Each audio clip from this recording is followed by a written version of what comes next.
Gentlemen, welcome to another live edition of Rabbit Hole Radio here on KGRA, and I am streaming live to my two YouTube channels, DTRH Radio Archives and Federal Jack Tube 6. We'll see how long this stays up before either one of those channels gets That's right. Or That's the right. live stream does. Channels back online too. Whee! Yeah. And so thanks for everyone on YouTube tuning in, everyone over on Twitter, over on KGRA. And before we get into it, big thank you to super producer Bill.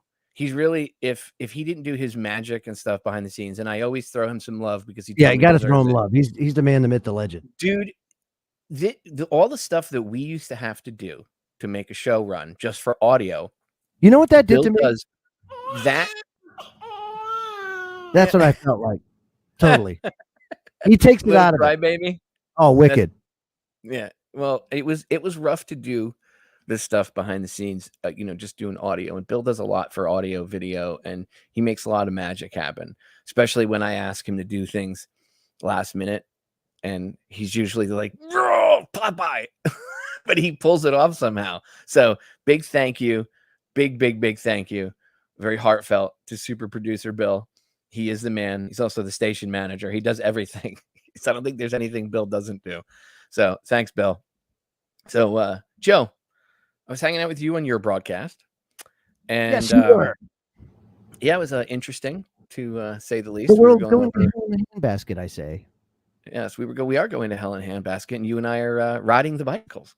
So yes. Right now it's a tandem bicycle. It's cool. Well, I like personally our LTD station wagon. I saw it had to be like 79 or 80 Ford LTD on the road the other day. It had antique plates on it, and I felt old. I felt real old. I was like, wait a minute, what? Why does I know, dude? It's terrible. It's terrible. It's terrible. I can't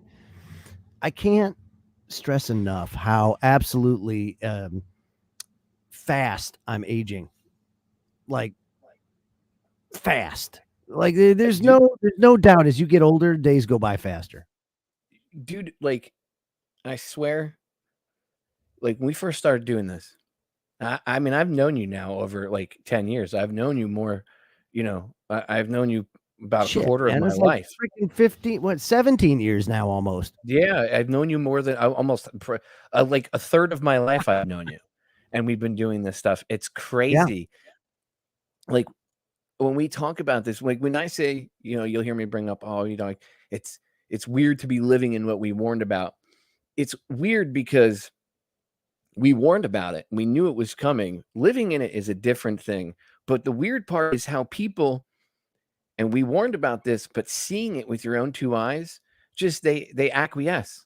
I mean, when people say, how did Adolf Hitler get away with the things he did in that certain time period, in the 40s and the 30s, since you have to be careful what you say on YouTube, how come a certain person with a mustache got away with the things he did with his political party? Well, you're living it. You're looking at it. Look at your screen. See? Leslie McKenzie in YouTube says, you've been misprogrammed, sir. Matter of fact, you know what she's saying? Return to the brainwashed. Right. It's time for me to go back to the camp. That's right. Get in your FEMA camp. I mean, get in your Jeez, I thought FEMA camps didn't exist, Joe. I thought that was all fake. Oh yeah, sure. You remember that? Yes. You remember that, Diddy? Remember when it used to be fake? You guys are lying. FEMA camps don't exist. Okay, what's that huge thing down on Chrome Avenue in Miami? It's for migrant detention. Okay, I was in the Coast Guard. I can tell you, I was actually stationed in the Miami area. We did a lot of migrant interdiction. We didn't do enough migrant interdiction to fill up that Chrome Avenue detention center. I can tell you that. You'd need the entire Coast Guard to fill that thing. Yep. Oh, New York City could probably use it right now. Don't even get me started on New York. 15 hotels right now for the peeps that are crossing the border. They get bussed up to them. They ran out of spaces in the homeless shelter, and of course they're doing this. And they're saying, well, Well, this is a problem. This is a problem because we don't have the infrastructure to support this, but we're a sanctuary city. And see, everybody's getting, you know how you were talking about last hour about out of chaos order. And this is how they build up that chaos, is by creating an argument that shouldn't exist, but does. And it was totally and completely fabricated and executed. And this was years and years ago, because they knew what was coming and they knew this was going to happen. When the whole idea of citizenship came around, it's kind of the road to hell's paved by good intentions. So they did this. Well, then the taxing came about and all that kind of stuff, and things started getting a little bit sour. So they had to do something to sate the masses. Well, that's when the Social Security thing came around and all that, and you became basically a property of the corporation of the United States of America and to the republic for which it stands. Okay, anyway, so you got that since 1933. That's right. That's right. So the president is a CEO of a company, and all he is doing is overseeing the bankruptcy. Yes, that's all he's doing. But with that, right? So we became assets to the federal government. The more assets they get, the more value they have. Therefore, it translates. There's a backlying formula to all this, but the backlying formula was, well, we have this system, enough people pay in, and yada, yada, yada. Well, now there's too many people coming over, and the unfunded liabilities is up around 200 trillion. Never going to pay for it unless you tax the hell out of everybody, which is the whole idea of the Great Reset, because then you can actually have all that stuff, but nobody owns anything. You see, that's how that works. So they have to get us to that point. Well, this is all critical. That's why they're pushing us off the cliff. That's it. That's all they're doing. If and you can incremental over time. As an allegory for a visual, many of you have seen 300, the movie, right? With the Spartans, famous Last Stand. Yep. There's a scene where they have there are troops that are fighting the Spartans. The Persian troops that are fighting the Spartans, the Persians end up being cornered between the Spartans and a cliff. And the Spartans realize this, and they form a line, and they proceed to march step by step by step, and they push because they have spears and swords. Now, if you resist this push, they stab you. They either hit you with the spear or cut you with the sword, but you die fighting. Otherwise, they continue to push and push. They'll step right over your dead body. They continue to push and push until you're at the cliff, and then they pushed all the guys off the cliff. Well, that's what they're doing to us. They don't want us to have anything. Klaus Schwab and his "you'll own nothing and be happy," while we own everything and rule everything. This isn't going to be some utopia where everybody thinks it's going to be socialist and it's going to be awesome. But like Gene Roddenberry dreamed of in the Star Trek series, where we'll all get together and we'll work together and humankind can travel into the stars. No. They don't want that. That would be awesome. It would be totally cool. Everybody on the planet would actually work that way. Right. That'd be great. Unfortunately, that's not what they're doing. No, they're not doing that. They're not doing that at all. That's not what they do. Their idea isn't for everybody to have rainbows and flowers and sunshine. Oh, no. It's more like get to work, boy. Yeah. Well, okay. So the Georgia Guidestones, I know they were blown up. That's kind of interesting that it happens around this period of time. Whatever. It could have been someone pissed off at them. But the point is, those Guidestones explain. But come on, dude. Let me stop there for a second. You're telling me that out of the blue they just get destroyed like that? Meanwhile, they've stood for this effing long, and how many people actually like, oh, what wonderful Guidestones you have there? No, everybody's like, fuck the Guidestones, that kind of thing, and everything else, dude. That got destroyed. Now they say there's a rumor, a conspiracy, if you will, that it was struck by lightning and it blew up. I don't know. But wouldn't that be like hand of God? No, F your guide stones. That'd be bad. I haven't seen. I personally. Hey, by the way, what's the other rule? What's the rule of the mainstream media? What's the rule of the mainstream media? Let's follow that one. Don't let the facts get in the way of a good story. Oh, first rule was lie. Don't let the facts get in the way of a good story, dude. Come on. Lie your ass off. That's the first rule. That's for them. They're independent media folk. Come on. It's nice to hear. I'll tell you what, though, it is nice to hear people like calling out the mainstream like more publicly. The problem is that it gets watered down. People that see that's again what I think Trump was partially useful for. Because he's so bombastic. He had the media side of himself. Right. So now when you fake news, now if you're like, well, that they're lying. Oh, what are you, a MAGA idiot Republican MAGA card? They tie that term. They tie the term to that's right. It becomes identity politics and it's cult of personality. It's all of that. That's what it was for. It's the basics. See, this is why, like when I started doing radio again, a little over a year ago. Right. Yeah. Probably probably almost a year and a half ago now. The reason I started with the back to basic stuff and I went over the basic stuff for like the first 6 or 8 episodes I did was because I knew I was talking to a newer audience that was somewhat awake about this, but they really didn't know the basics. And it's like it'd be like going from the civilian world out into the fleet without going through basic training first. I had to cover certain things because people aren't going to understand. And it's not picking on anybody. It's because, of course, you don't. If it hasn't been brought up, there's a whole newer generation of quote unquote truth speakers. And I'm doing air quotes when I say that, Joe. So, I'm being a sarcastic a-hole when I say it. Okay. There are people out there that our generation came and we kind of like laid the groundwork and then, actually like Mae Brussell. We were going all the way back to like the 60s laid the groundwork. Yeah. But our generation was kind of like, we were the generation that harnessed the internet to forward. Yes, we were the ones that started the internet part of it. Yes, we used the technology to do what they had been doing. But like Mae Brussell, Penn Jones Jr., those people going back to the Kennedy assassination in the 60s. And they did it all in university libraries and going to play. She did it with periodicals, like newspapers, magazines, and a tape recorder. Yeah. Mae Brussell was the bomb. A bomb.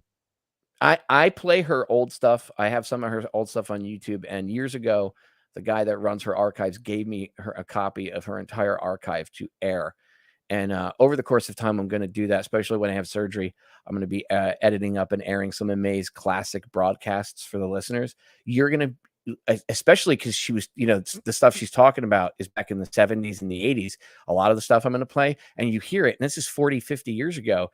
And then now you fast forward to where we are today and you're like, oh my God, this lady was right. And there was no Google back then. There was newspapers, some magazines, and her own intuition to read between the lines and see that they were lying. And she knew who she was talking about. She did some epic shows, but they were well researched before they came on. Then our generation picked up from them and we had this digital explosion where we were able to get stuff on YouTube and, Live Leak at the time and Facebook or Twitter or whatever else, websites. And now and then after us came another generation where they were into the YouTube thing, but live streaming wasn't a thing yet. And that generation is where of researchers is where they lost a lot of the information. They researched like the top 3% and started doing radio shows or started doing podcasts. And they hadn't spent, you need to spend 20 years in a hole researching, but they really hadn't read a lot of stuff and they went by YouTube videos. So now they're taking this 3% of info and they're running around with it and spewing it out. And now that 3% led to the current live streamers that we have, and they give you like 0.3 of that 3% of information. Oh, so no doubt. Like there's a lot of misinfo or non-understanding of basic stuff. And that's why even now, I still play old school documentaries. Bro, you know how much stuff I've archived over 20 years. It's ridiculous. I mean, you're like what was it on the what was that? Ready Player One. Yeah, you're the butler dude. You're the archivist or whatever. That's you. Just saying. Well, I mean, that's where I started archiving this stuff years ago, because when I found it on Google Video, that's how long you ago just had a this is. propensity to be, you got in the habit of that because you have a propensity to be taken down. See, that's why. Well, I first saw the info and I was like, this is not, how is this up? Download, and then I started putting my own stuff up, and my stuff would just be poof. I mean, I've lost, people complain my YouTube channel's demonetized, bro. I've had entire YouTube channels with like vaporized. Just I one channel, I had like 75,000 subscribers. They just vaporized it, the push of a button. Poof. No arguing, no appealing it. They just took it away. They censor info, and that goes back to the Ron Paul. We were talking about the Ron Paul purge of 2008 earlier, right? Yeah, that's pretty much what it would sound like. People be like, oh, how come? Now, if you go to DTRH Radio Archives, one of the channels where this is live streaming currently, some of my older shows, I still get messages, hey, man, how come your show has no audio? And I'm like, I don't know. Take a guess why my show has no audio. It's so ridiculous now. They find so many ways to do it that, you just get, oh, yeah, it's just a glitch. Sure, yeah, it's a glitch. That's the problem, is like you just never know. And they've throttled this stuff back for years, but there's tools out there that people are using now to kind of help get it out. The AI is definitely working in favor of us too sometimes, No, there are people out there that are helping, but you have like Twitter. I mean, obviously, if Musk buys it, maybe, well, who knows? There's so much drama there. But you got, what's his name? Parang Twang, whatever the hell his name is, the CEO there that's in charge now that Dorsey's gone. He hates freedom of speech. The chick, what's Wojcicki or whatever her name is, the one that runs YouTube, freedom of speech, can't have that. I mean, the WHO was like, I love how the CDC is like, oh, now everything that we talked about, remember we couldn't talk about poor Kev Baker got demonetized for months because we had conversations about COVID-19. Because we said a bad word. Kevin was disabled. He had lung problems, which is obviously what eventually led to his passing. He could only work doing live streams. That's why he busted his ass. That dude was disabled, could barely breathe, and would do like 3 or 4 live streams a day to pay his bills. And YouTube demonetized him because we said COVID or something evil that was bad. See, now you can mention it and YouTube won't do it. The other day, they just announced that, oh yeah, you can talk about the ineffectiveness of certain things. And it's like, wait, how come we can talk about it now? Why? Oh, because we were correct. But when we would have been right 2 years ago, it would have maybe made a dent in something. Hey, I got something for you. Let me share this real quick. This is an interesting article that I saw, and definitely exactly what you're saying. So what they're saying is U.S. government data confirms a 143,233% increase in cancer cases due to, I won't even say it. I'm so programmed. Oh, so terrible. But anyway, yeah, cancer begins when genetic changes interfere with the normal replication and replacement of cells in the body. Now, let me just back that up for a second.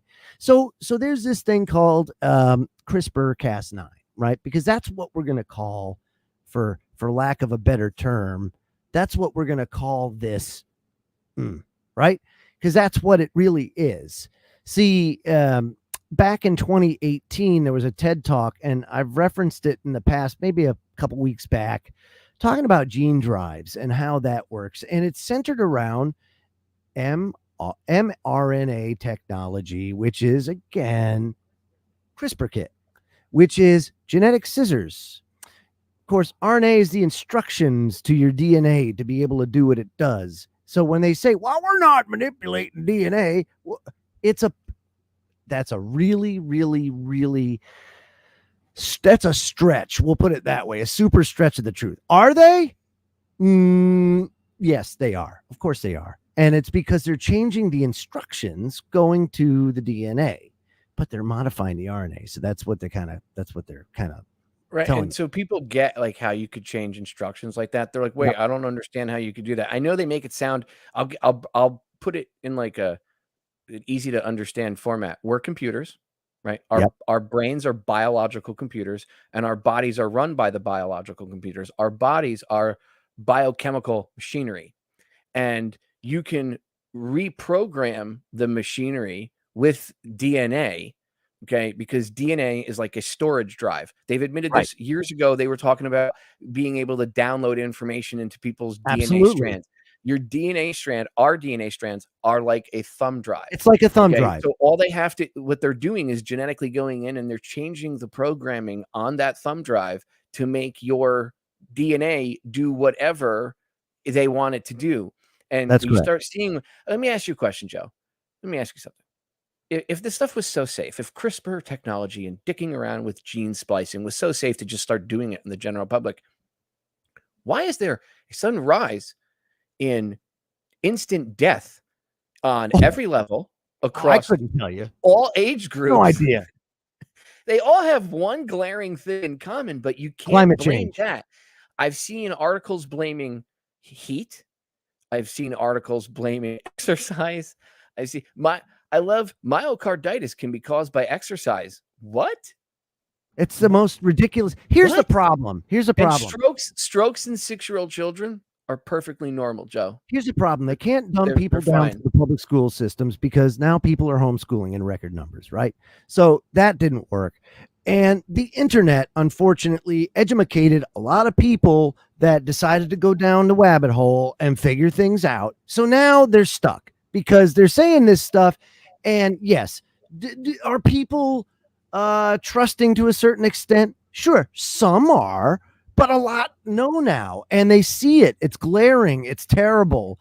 So yeah, this is a problem. And right, and they're racist for that. That's why. That's why they're all racist. Okay, right. Yeah, that's exactly right. Because think about this. Back in the 60s, Dr. Mary's monkey. You had the SV40 virus that came I'm talking from. about that, Joe. Stop it. But I'm just saying. Polio's coming back. Go get your shot. Oh, you've seen that, right? That's the new thing. They're like, polio's coming back. Go get your vaccine. And I'm like, SV40 virus. Google it.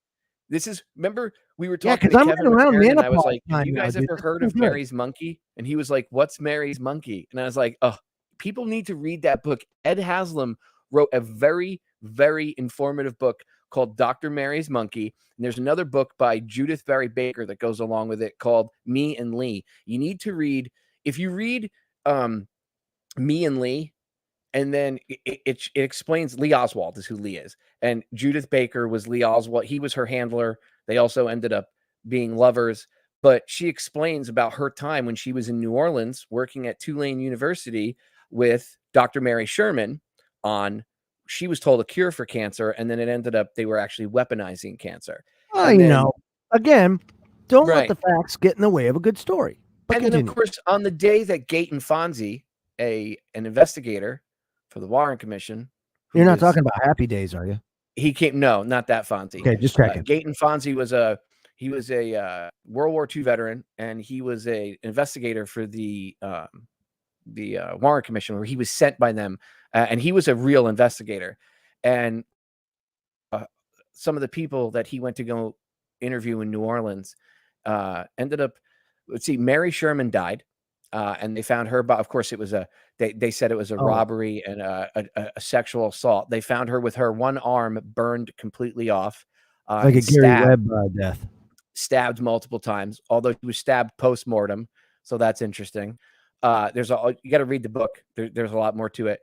Then there was also George de Mohrenschildt, who was one of Oswald's handlers. And just before, it was about an hour before he was to meet with Gaten Fonzie, he shot himself with a shotgun. But that happened all the time. Interesting. Judith actually shared me a piece of audio years ago, and it was a recording. De Mohrenschildt's mother-in-law wanted to watch a soap opera, and they had to leave the house that day, and she didn't want to miss her soap. Right. So she took an old tape recorder and she hit record and had it recording the audio. It was an old cassette recorder, and had it recording the audio of the show.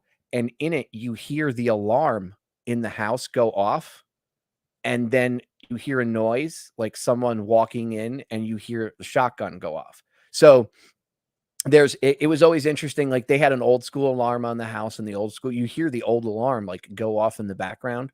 And yes, they did have alarms on houses back then, ladies and gentlemen. They weren't ADT, but it was, remember the foil tape? Sure. We had one at my house growing up, was built in the 50s, and it was such a piece of crap. The wind would blow and the window would rattle and it would separate, and it had this huge speaker on the front of the house, and it would just set off this blaring klaxon, and it was super embarrassing. You had to have like the police come out and everything else, just like you do now, except it wasn't ADT all quiet. It was everybody in your neighborhood knew, because your house was that. Before there were like IR sensors and stuff. It was just all window and door switches, and it was literally just like aluminum tape on the window. Switches, yeah. And if you when you close it, the switch would click, it'd create a circuit, and everything was fine. You jarred the window a little bit, it would break the circuit, and it would trigger the alarm. Yep. I mean, old school way of getting around that. You I'm sure people have seen Beverly Hills Cop. You see Eddie Murphy take like a gum wrapper, and it's an aluminum foil gum wrapper, and he folds it up so it's all foil, and he shifts it in there and opens the window, and the alarm doesn't go off. That's how easy those pieces of crap were to get around. But that was what we had back in the day. Anyway. So since we're talking about the New World Order and all this stuff, right? I mean, it's going on in front of everyone's face. I keep bringing up Aaron Russo from the early 2000s and his interview from 2007 with Jones, where he warned about, Alex Jones sat down with him and he interviewed him and asked him about his time and like how he became known with the Rockefellers. And I've played this. I actually made a screen capture video where I played part of that, and then I showed articles from mainstream sources about RFID chips. And this was when they were still pushing the vaccine passports. And I said, look, they're going to introduce this as they're going to try to find a way to introduce this. Russo said, look, they want to put everything on it, your banking, your access to buildings, everything. And then if you're a bad citizen, they just turn off your chip. So I've been warning about this for years. I've been playing his interview over and over and over and over and over again. The screen capture video I did, it was titled The Ultimate Goal is to Get Everybody Chipped. YouTube removed it for medical misinformation. And I was like, wait a minute, how is that medical misinformation? I'm using mainstream sources to show you like what they want to do. So I can't play that video again, but what I can show you right now, and I will, is this. And this is from the Daily Mail. This is from the other day. And I remember I said in that video, and I've been saying that they're going to normalize it. See, when it was the COVID passport, it was get your COVID passport, your vaccine passport. And then, oh, by the way, we can add your banking info to it. We can add your medical information to it. We can add everything to it. You won't need to carry your wallet. Even your just ID think about that. will be attached to it. Oh, isn't that interesting?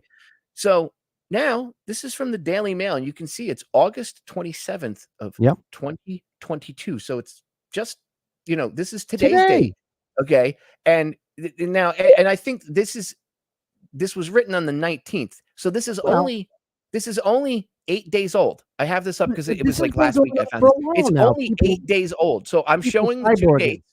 I'm showing the two dates to show that today's date, is today. And then this was published 9 days ago. Okay. So I don't want to hear, oh, it's an old article. It has nothing to do. No. Look, Tesla owner unlocks his car with tiny contactless chip he had implanted in his hand. Saying it comes in handy since his phone's Bluetooth doesn't always unlock his phone or unlock his car with his phone. So then it goes on. But wait. It comes in handy. Yeah. Yeah, I know. Did you see the quotes? I did. It actually did quotes. It did for your rim shot. It's so stupid. So I know the writing is. I don't get me even started on copy editing in articles anymore. I'm not like a total grammar tard, but I kind of am. And when I read a sentence and I can't even read the sentence because it makes no sense, like I have to add words that aren't there. Anyway, so it talks about how he had the chip put in, and here's the guy with his stupid face smiling. Look at that. That's great. Tell me he doesn't look kind of nefarious right here, doesn't this? I don't know. Would you let your daughter date? More like, not any 4 of my girls would be allowed to date this guy. Just saying. Well, no, I mean, I'm just saying that he appears to be a little nerdy. I'm just that's all. Just first. Right. So First, look, oh, he's getting his little chip inserted. It's just a little medical procedure. Oh, I'm all smiles. And look, I can unlock my Tesla now with my limp wrist. So he puts his little Band-Aid on. Puts his Band-Aid on, right? I'm not the one that pictured I didn't do this. Okay, I didn't tell him to do this, so I'm going to make fun of it. That looks stupid. Do you want to look like you have a broken chicken wing arm going up to unlock your car? No. Hey. And I've broken my wrist and my hand, so I can make fun of people with broken hands and wrists. I don't want to hear. Oh, he's got such nice hands. Why would he do that? Being ableist. I'm disabled. I'm not ableist. I just can't get over it. He has such nice hands. He's going to have a scar now. I know. So he comes in. For me, it comes in handy. No pun intended. Joe Rimshot. Thank you. Stupid joke. So he explains how he's testing it, and he's in a beta group, blah, blah, blah, blah, blah. But then it gets into, remember, I told you they're going to try to normalize this. So it gets into the normalizing part. You know, it explains how he had the chip implanted and why he did it to his front door. Then it says, wait, let me just add, don't let the facts get in the way of good story. Little did he know that it actually measured and they found out that he actually makes too many. And they had to regulate. They told him what he had to eat. Right. Well, it probably does. You're releasing too much methane into the planet. That's right. Joe. How dare you? So then the government came in and said, "I'm sorry, my friend, you are doing too much, and as a result, we have to make sure that your diet and change it for the better. So now you have to eat alfalfa sprouts for the next 14 days. How dare you flush your toilet? It's a Saturday. You're not supposed to flush. Do that. You're only supposed to flush on Sundays, Tuesdays, and Thursdays. That's right. I now have to send the green police to your house, Joe. I'll make sure that's terrible. I send them over to you. But I mean, that's where it goes. That's where it goes. Just so everybody knows. Exact. You are correct. Yes, that's where this is going. And a lot of people are going to say you're going to the extreme. Okay. What I'm reading you right now would have been considered, I was told this was extreme and that I was going to the extreme when I mentioned this years ago. So no, we're there. We're not 1984 was extreme, but look at it now. Extreme already. So this is the second chip that this guy's had implanted. Of course. The first is a key to his home. Wait, and also stores his contact card, medical information, and other such items. That chip can be scanned by any cell phone that then reveals the information and glows an eerie green beneath his skin when it's scanned. And then they show it right here. You see him like scanning his hand and he's like, oh, yeah. And then this is him quoting the guy that got chipped. The whole idea was that I would have my house key in my left hand and my car key in my right hand. And then what's really cool is when it's approved, they can wirelessly activate the new chip I just got to do credit card transactions. What did I tell everybody for the past 10 years? You're kook, Popeye. They're never going to do that. Then when this got brought up in the beginning of COVID, what was the argument, Joe? It was the straw man. What was the straw man argument? They're going to inject nanoparticles into you, which, don't get me wrong, that's a whole separate thing. And I agree that's what they want to do. Probably already has. Right. But they used that. See how they went to the far end, the deep end of the conspiracy pool, and they were like, "Oh, these crazy people think they're going to try to put chips in you." So then YouTube said, "Oh, no more chip talk. Can't talk about chips," and they started blocking people. And then I did my video where I was like, "Hey, look at RFID chips. Listen to what Aaron Russo talked about back in 2007. How they want to use what they want to do with RFID chips. Look what they're saying they're going to do now." And tell me, do you see anything that's similar there? And boom, medical misinformation. They removed the video. But look, you're looking right at this article. You're seeing the kid's chip glow in his hand while they talk about how cool it is. Remember, and I have to harp on this because I hear people like saying, "Oh, maybe that wouldn't be too bad," right? I mean, you wouldn't have to carry your wallet. Hello, did you listen to anything that Aaron said? You put everything on your chip. What happens when you don't do what they want? They turn off your chip. Well, they would never do that. Have you been around during the pandemic at all? What was that? That series. What was that series with the stacks in the back of in the neck? And Oh, Black Mirror on Black HBO. Mirror? Yeah, I know what you're talking about, and I want to say it was Black Mirror or something. I can't remember, but anyway, everybody's consciousness was on these stacks, and when you died, well, if you had money, you could get another body and just have your transferred. If you didn't have money, you got whatever was left over. But same premise. See, then it becomes control. Well, next thing you know, they're going to figure out a way to screw with the brain and all this other. It's a slope that goes way, to the bottomless pit. You just keep sliding down. It's terrible. By the way, just quickly on the Judith Baker subject, there's a DC Clothesline piece that came out that basically there was a study that found International Journal of Vaccine Theory, Practice, and Research, the IJVTPR. So that's the journal. And it said that this is looked at blood samples from 1,006 patients who got and who subsequently developed various disorders. What is it? Shocking. Mm-hmm. Shocking. All the patients received it were, either it was the mRNA. So they said that of the 1,000, that the shots contained an array of foreign components described as metallic objects. One of them is believed to be graphene, a conductive metal used in radio frequency electronics. Interesting. And of the 1,006 cases analyzed, a mere 58 of them, or 5.77%, show normal hematology, meaning the blood was healthy. But the other 94.23 came back tainted, loaded with foreign objects of unclear origin. So that's interesting. And it's metallic.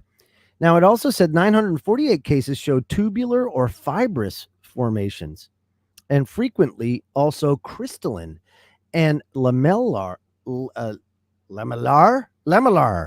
formations with extremely complex but consistently similar morphologies all across the patients with abnormal blood types.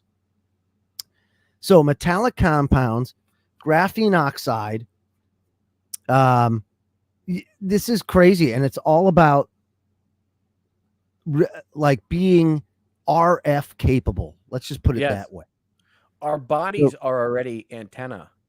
Right. So if you look at a DNA, so they're increasing that signal. And you're a radio guy, Joe, so you can appreciate this. It's two antennas. It's a circular antenna, and it's a pole antenna, like a whip antenna. That's right. There's two different, and sending, receiving.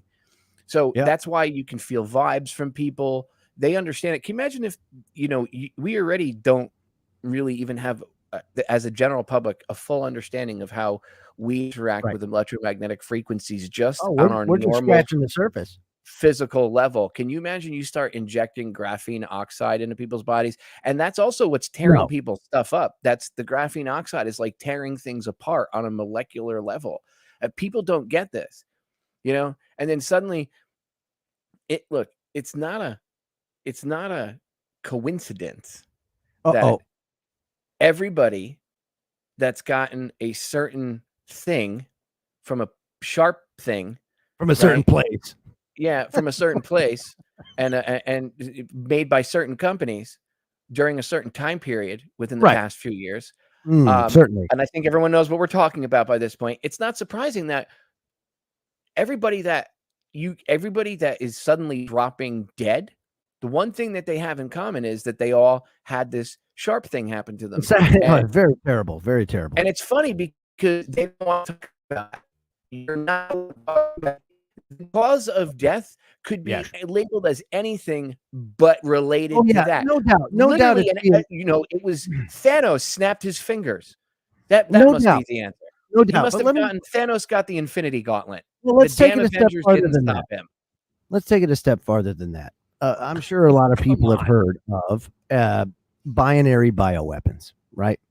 And they come in all shapes and sizes. Well, now you've got that has been a weapon for quite some time, probably 70, 80 years. They've known basically since World War I. They've had the concept of a binary bioweapon. The polio SV40 thing is considered that because the SV40 virus got kicked into gear when menopause came along, or menopause or whatever. So that idea is not foreign to anybody that's doing this whole developing the lovey-dovey stuff. So now you take this latest incarnation and it's got some traits of frequency type things that could be a trigger. Now, what those triggers are, we don't know, but we see a lot of people dropping dead. Could it be triggered by a frequency or whatever that is? I have a feeling that that has something to do with it. That's just basically just looking at what's happening and drawing a logical conclusion. That's it. So now we take the technology factor into this and we see what's going on there. You also have the whole Neuralink thing happening. That's kind of freaky. Well, see, now you bring up Neuralink. That brings it right back to this article because it talks about they pump this up using Musk's Neuralink. They talk about how somebody had, ALS. Oh, in July, a 48-year-old patient in New York who was unable to move and speak due to ALS got a permanent brain implant that can let, by the way, here's the copy editing. A permanent brain implant that can let him to communicate telepathically. I'm going to read that sentence to you again. You tell me where the word that doesn't effing belong is in there. I don't even want to hear it. That is great. Dude, this is on. I'm going to sidetrack for a second. You people in the mainstream media suck. The machine needs to learn more. That's all. No, you know what it is, dude? They don't. There a lot of this is their computers are writing the articles, and we talked about this 7-8 years ago, and now it's machines writing articles. And I mean, did a human read any of this before they put it together, or did the human have a basic education? I mean, trust the machine. I went to trade school. I didn't go to college. Trust the machine. I'm self-taught. I'm an autodidact with almost everything I know, and I got my high school education. And I got to tell you what, even having a public high school education and a friggin' brain issue, that sentence irritates me. That sentence irritates the crap out of me. Now you know me, right? I've been Mr. Fix-It guy for a very long time. So I love the machines. Why? Because if anybody is going to lose their job, I'm going to be one of the last ones because I fixed them robots. You got to fix the machines. Dr. Joe now. So Dr. Joe. Oh, I like you, Dr. Joe. All right. Yeah, until they build a robot, Dr. Joe. That's all right. Until Skynet becomes fully self-aware, then they don't need us anymore. I got time. Until then, I'll be the little henchman in the white lab coat. All I'm going to say is for people to wonder why I'm against robots the way, the way things are, it would be you'd have to explain. You'd have to get into like not only science fiction stories as like a cautionary tale, but you'd have to watch which was it, Terminator 4, which is the one with Christian Bale, 3, 4. Oh man, right? I don't know. Which is the one everybody hated it. It's whatever Terminator, whatever. I think it was 4, where they showed you the modern time right now, where they showed you whenever date it was, like 97 or whatever in the movies when the machines took over. They don't show you just the blast. Like in every movie, they always showed you the nuke explosion. Oh yeah, you gotta have here. Come on. Oh, it's John in the chat, in a YouTube chat said Salvation. Yes, that's the one. Thank you, John. Thank you, John Creco, over in the chat. But long-time listener. Johnny's a good guy. He's been around forever, since like the Orion days. Yes, he is correct. Terminator Salvation. So whatever 4, 3, whatever the hell number it was, the one with Christian Bale in it. A lot of people didn't like it. I didn't like it. I wanted more Terminator and Linda Hamilton. No, you need to watch that one. First of all, when you watch a film and the general public doesn't get it, there's a message there. So you should go watch it again. Second of all, that film shows you what the robots did. They took over and put humans into what, Joe? Concentration camps. Yeah, camps. Yeah. FEMA camps run by executioner robots. Just saying. Well, so it's funny you say that, right? So it's a cautionary tale. But there that is, right? So then there was also, remember, they have to put out this stuff before it happens. They're somehow on the wackadoodle alien spiritual paranormal side of things, right? The tramp's pocket of existence, like akin to Johnny King and his assless chaps going walking around the campfire and doing his thing. Warlock, they have this rule that they go by, and one of the rules is they got to put out what's going to happen before it does, but there's no rule against how they can kind of gloss it over or hide it or whatever. Right, so that's what entertainment's for. 2012 tell you what they're going to do to right you. Now 2012 the movie was based on the Chan Thomas classified declassified classified called the Book of Adam and Eve that the CIA classified, and it was somebody looking into the future using the remote viewing and seeing what it looked like. And 2012 was based on that account, that movie.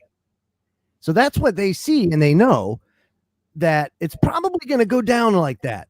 But there's some, of course, flair that gets. It's funny how they always build. You never notice in those movies, the government has like a secret plan going on for years that they hid from everybody.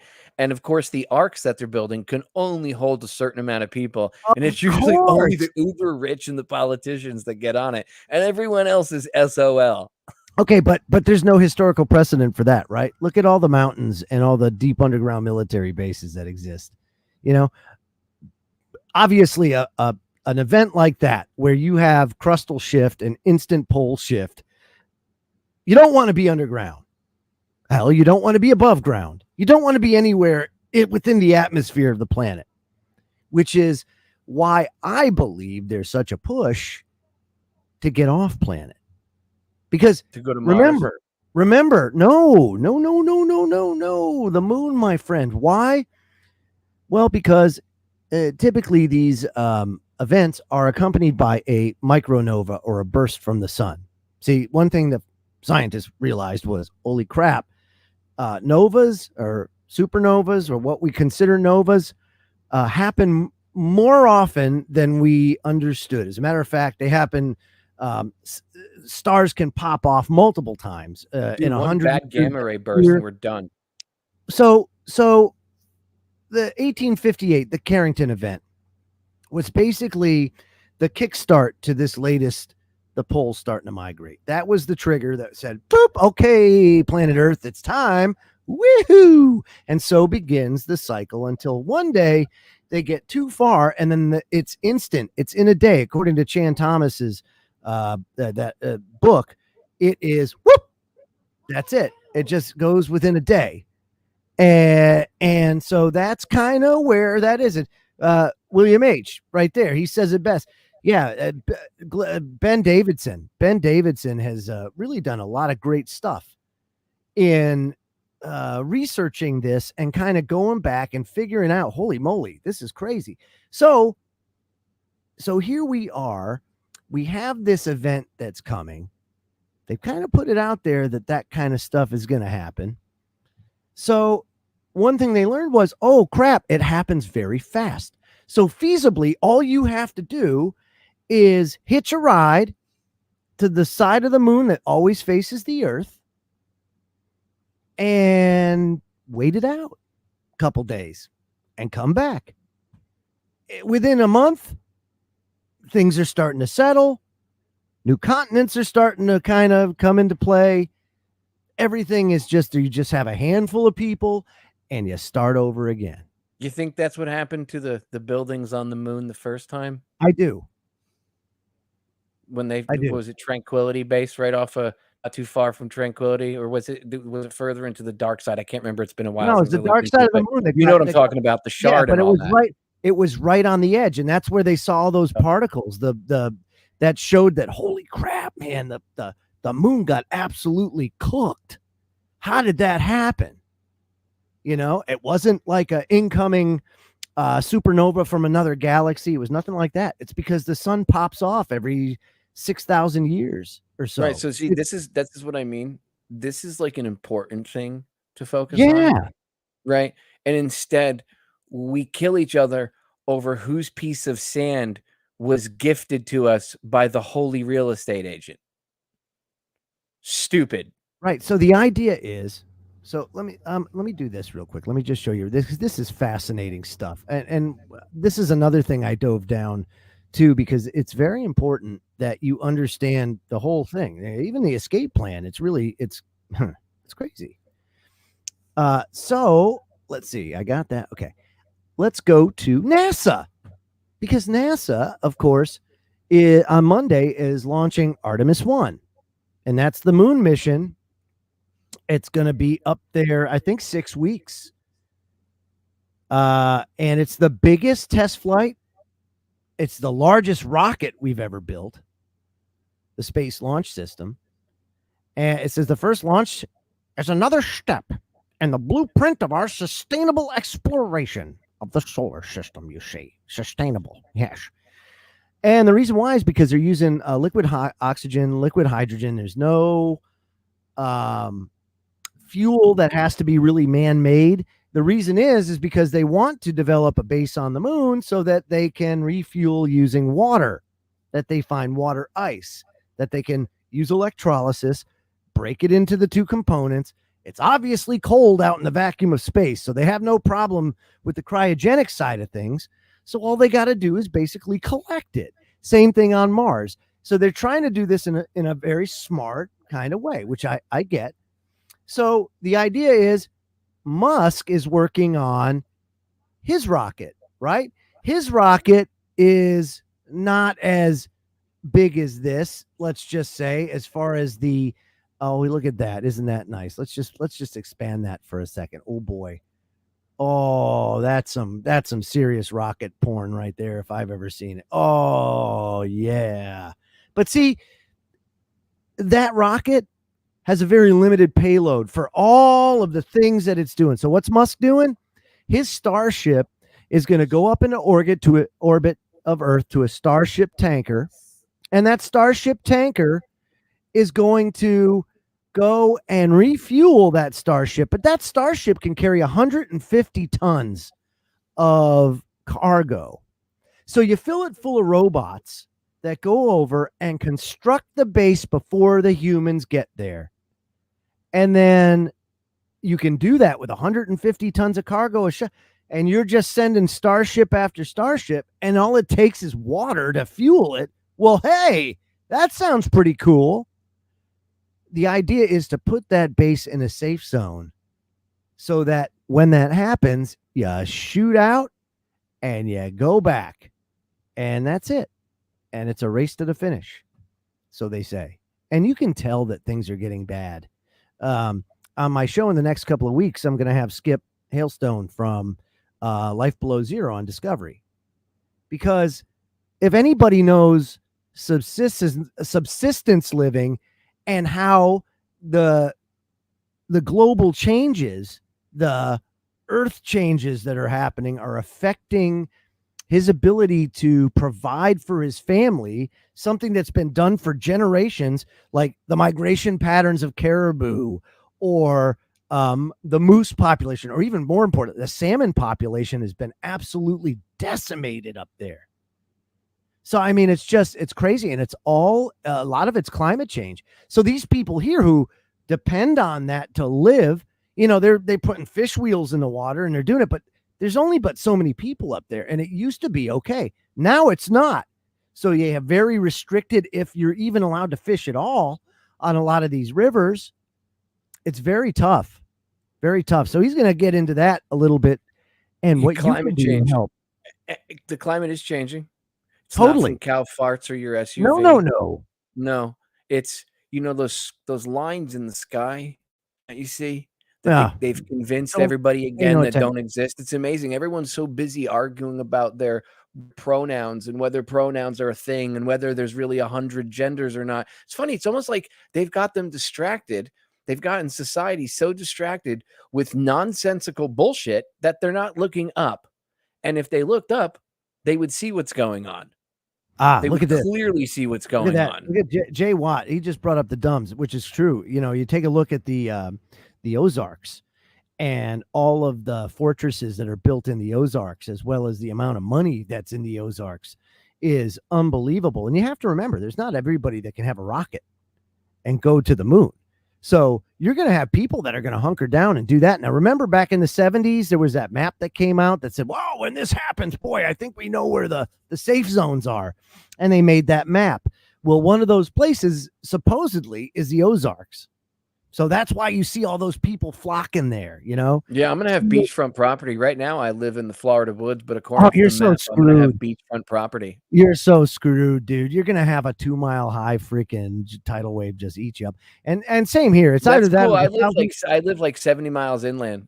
Yeah, or the 1,000-mile-an-hour winds will get us. One way or the other, dude. We're kaput. I'm not, whatever, bro. Bring it. I'll be like in that movie. What was it? Sudden Impact or Deep Impact? No, Sudden Impact. No. We're wearing squirrel suits. Deep Impact was the one with the asteroid. Suits. What do you think? You know where they're standing? Where the one, what's her name? Tia Leone. Her and her father are like hugging each other on the beach as the tidal wave comes in. Oh yeah. I'll be giving up the. Bring I'll it. be like, woo! Same here, dude. Cannonball. You know, in 2012 when what's his name? Woody Harrelson. He's that's me. That's definitely radio host. That'll be me going out. That's I'm gonna be right there on that volcano, baby. I'm not. I don't have any grand delusions that I'm like gonna race.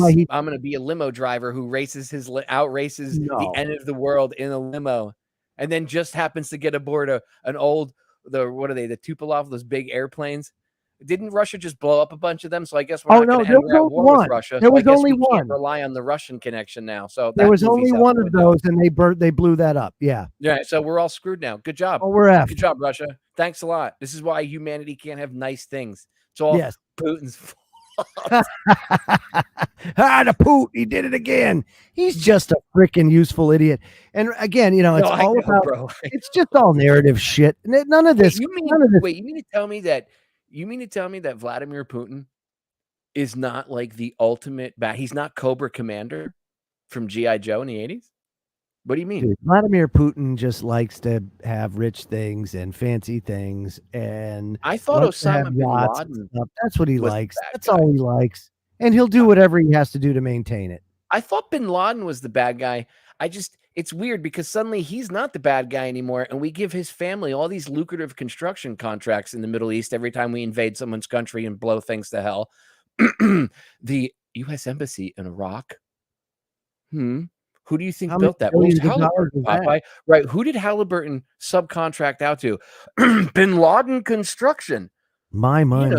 That same bin Laden family that supposedly was the dastardly mastermind of the 9/11 terror attacks. After all, yeah, it's a small world. Come on, everybody. Him and his Dell laptop in a cave with a sat phone. With his kidney, his dialysis. On dialysis. He had Marfan syndrome. He's getting dialysis, but that's fine. I want to know how he avoided U.S. Special Forces and the CIA commandos that went out there to kill him in the days following 9/11 when they were running around the mountains of Tora Bora. How is it that he was able to get away? You know, the John Woo style gunfight that they have, the story, the official version, he was fighting and escaping with his men. It gives me this vision of bin Laden leaping over rocks with his dialysis machine in tow as he's trying to drag it out of the entrance in his mountain cave hideout. Because Hitler killed himself out of here. Hitler killed himself in his bunker. Dude. Right. And and good old Adolf shot himself in the head too. Yeah. I'm sure he and then lived the rest of his life. And then somehow, some way, he just lived the rest of his life in South America. Right. The History Channel went over to Russia and tested the bone that they have over there, the jawbone that was supposedly his. Oh, and it was a female. Oh. And so I guess that wasn't that guy with the mustache. There was a great I think it was Chasing Hitler or something like that. Yep. On Netflix. Oh man, was that freaking fabulous. And not the Nazi rat lines. Oh, I'm not supposed to say that name, but I just got every channel shut down. The rat lines, they were run through the Catholic Church. The Catholic Church helped them escape into South America. Gave them their papers, yeah. Yeah. Why was Mengele down in South America? There's a village down in South America even though that everyone's Spanish down there and they have darker skin and No, they usually have like huge brown German hair presence and down brown there for eyes. years. Amazingly, the kids in this village, Joe, even to this day, there are kids born with blonde hair and blue eyes. There's still majority German villages over there to this day. Yeah. Weird. It's almost like there was some sort of genetic experimentation going on. Well, it didn't even go to that far. They all escaped to South America. Most of them did. When all the Nazis fled, did I say that again? Damn it. Yeah, when they all fled, I know. When they all fled, they had their rat lines, but a lot of them assumed different identities because what the Catholic Church would do was give them baptismal papers. And then they would take that and they would go get a passport because they would have a different identity. And then they would go and they would just travel legally to their place of destination. But it was the Catholic Church that facilitated all that in many areas through those rat lines. Yeah. They were being good Catholic boys. Hey, that's why. At that point in time, think about how many useful idiots there were. And that's not to make any excuse, of course, but how many useful idiots have there been for America? And a lot. And to hold the henchmen accountable like that, I get it, but then again, henchmen, they're free humans, right? So everyone, if you go by the free choice, they should be held accountable for their actions and taking part in it. But see, our government always wants the buck to stop there. Get mad at this one individual. It's right. That's what I'm saying. Right. It's just because they're just fall guys, but the real people, they got away with it. Joe Biden is a perfect example. Do you think our current president is really running anything right now? Come on.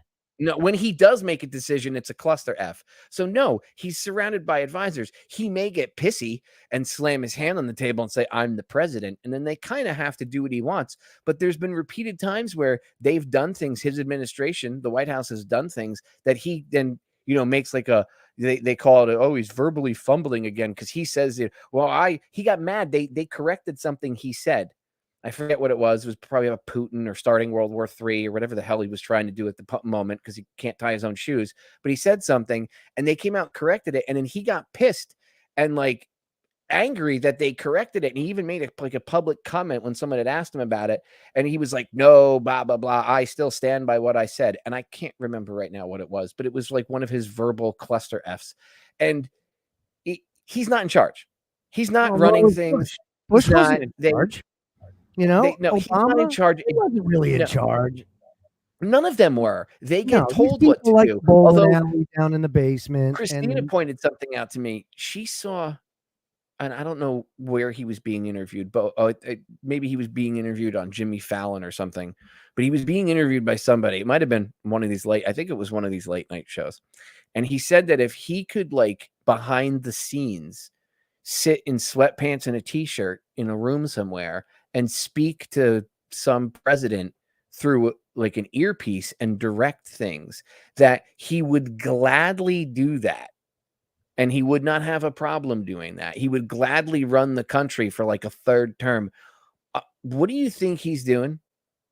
I mean, you can't tell me you don't think Obama's involved. Well, he's not at the White House. He doesn't have to be. He's got a fortress in his house that they just built a whole security, wall. They built a guard shack. Now he's got another house out in the Hamptons where he's got a 2,000-gallon propane tank. So, do I know for a fact, do I have evidence that I can say, I know for a fact Obama's running things? No, but when you have people like Valerie Jarrett, who's still in there, you don't see her publicly anymore, do you? No, she brought too much attention. So they have her still working in the Biden administration, just in the background, but she's there. Or Victoria Nuland, another one. They don't show her too much. But they bring her out once in a while, but she's working really behind the scenes. Those are the people, a lot of the people that were involved in the Obama administration are back in the Biden administration. So where do you nothing to see there. Yeah. Yeah. Who do you think's running things? I honestly think I think Christina's right. I think, she brought this up to me a couple weeks ago, probably even longer than that now, about that interview. And it makes a lot of sense, because he's not running things. So it's well, okay, who in his cabinet is running things? And it's like, maybe Barack is sitting somewhere in a room with headphones on a laptop, and he's got an Ethernet connection or whatever, and he's piped into, Joe's ear. And when Joe's out trying to do stuff or trying to get stuff done, or even he doesn't have to be there all the time. He just has to be there at the right time. Because Biden's not running. Puppet too, though, man. I mean, come on. It's like a puppet running the puppet. Right. Well, I mean, right. But that puppet, Obama, although he's not good at giving speeches, he was a well-learned individual, and he was a smart man in that he read certain books and he subscribes to certain theories. And I like when it was brought up to him while he was campaigning in 2008 about his membership in the Council on Foreign Relations. Right. And he was like, "Oh, I think I've spoken there before." No, you're a member of the Council on Foreign Relations, liar. Don't lie. We know what you are. Okay. And the Council on Foreign Relations, ladies and gentlemen, a lot like Aaron Russo had discussed this, again, going back to that video, that interview I've played. He talked about how not everybody in the Council on Foreign Relations is evil. They actually think what they're doing is the right thing. Remember, you don't need everybody on board. You need a crew that is on board with your vision, but they all don't have to know every little last thing. It's compartmentalization, like Leslie Groves did during the Manhattan Project when they were building the atomic bomb. Each man only knows what they need to know. That goes back and nothing more. That is it. That goes back. Wow, that goes back kind of far. Can I got to share this because, this is right up your alley too. But I actually have a slide from my history of the New World Order, right? And on that slide is Albert Pike, of course, one of the founding fathers of secret societies in a way. Not so much a founding father, but certainly very influential. He was one of the founders of the Ku Klux Klan, Joe. Well, I guess, yeah, he's a founding father. So January 22nd, 1870, in a letter to Italian revolutionary leader Giuseppe Mazzini, Albert Pike, Sovereign Grand Commander, he says, of the southern jurisdiction of the Scottish Rite of Freemasonry, I love that, announces the establishment of a secret society within a secret society. You see, we must create a super rite, which will remain unknown, to which we will call those Masons of the high degree of whom we shall select. About our brothers in Masonry, these men must be pledges to the strictest secrecy. Through this supreme rite, we will govern all Freemasonry, which will become the one international center, the more powerful because its direction will be unknown. This ultra secret organization is called the new and reformed Palladian Rite.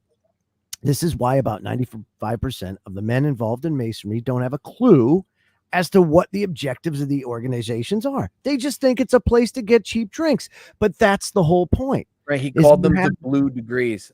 That's right. You have guys that joined Freemasonry to give out toys to kids and stuff. They're the blue degrees. The inner degrees. They took the Illuminati took Freemasonry and they hid inside of a secret society. So they took a secret society and they needed to hide from persecution. And what better of a place to hide but in the middle of an already secret society? So they created the Illuminati degrees or the Illuminati rites. And that's why they go up. As you go up the degree ladder there, once you get to a certain level, you're told what the real deal is. You're not. Your third degree Master Mason uncle is not part of the conspiracy. He's in the blue degrees. That's why when you see those guys, well, Masonry, you conspiracy tards, you don't know what you're talking about. I'm a Freemason, and I'll tell you what, I don't subscribe to that kind of nonsense. Oh, you don't? Did you take a blood oath though? Because I know Masons, and every Mason I know did take that blood oath to get their throat slit if they ever released any information. So that's kind of weird. I mean, if I join an organization, like if Joe, you had an organization, you wanted me to join your group, right? And you're like, hey, by the way, there's just one thing. You have to take an oath that you'll allow us to slit your throat if you ever talk about any of our secrets. I'd be like, yeah, I'd have a problem about this for a second. Yeah. Right. So AC Griffith was one of my co-hosts many moons ago, and he was an old man when he did it, right? But Griff was a Mason, and he was a smart mofo. Yeah, he sure was, but he got ridiculed like endlessly over that. Oh, you're a Mason, and he used to say, "Come on, boys, it's just a place to go to socialize and get cheap drinks.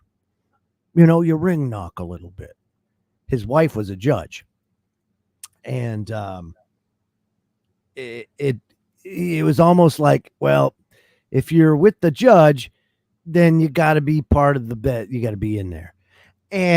But that's what it was. It was going golfing, and it was this and that. It was stupid, right? Because he never had any interest in going anywhere within that organization outside of utilizing its resources at the bottom level for the chattel. But the chattel is who really funded the efforts and the endeavors. So you take a look at something, say like Denver International Airport, and wow. I mean, it's just a pretty. People say, well, what that plaque doesn't mean anything. The fact that it was built by the Masons and this and that and everything else. Oh yeah, yeah.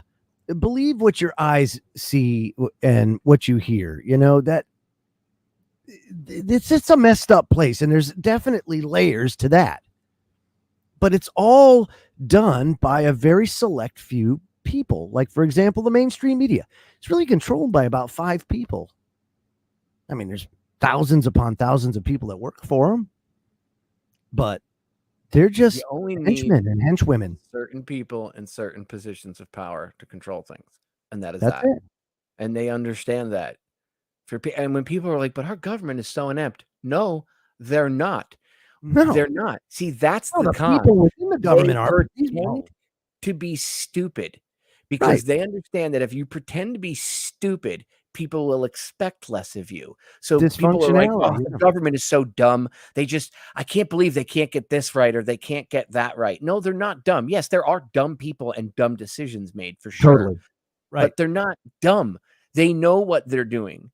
They want you to think that they're so inept that they can't tie their own shoes. Now, in the case of Joe Biden, he actually is inept, but the people behind him are not.